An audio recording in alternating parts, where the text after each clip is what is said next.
मुंबई ही महिलांसाठी सुरक्षित असल्याचा दावा अनेकदा केला जातो.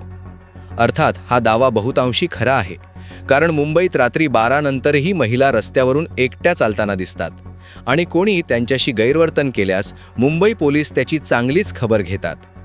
मात्र मुंबईत पुरुष सुरक्षित आहेत का असा प्रश्न निर्माण करणारा एक प्रकार रेल्वे प्लॅटफॉर्मवर घडला आहे.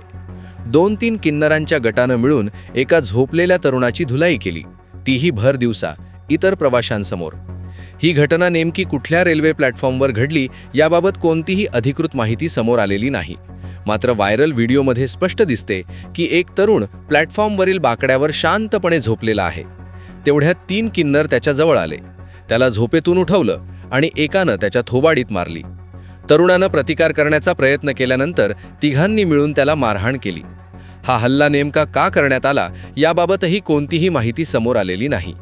व्हिडिओ दुरून शूट करण्यात आल्यानं त्यांचं बोलणं ऐकू येत नाही.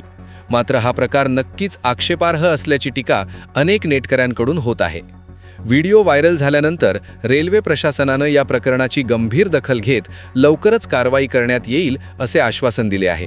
दरम्यान मुंबईकरांनीही या घटनेचा तीव्र निषेध करत संबंधित ट्रान्सजेंडर्सवर कारवाई करण्याची मागणी मुंबई पोलिसांकडे केली आहे.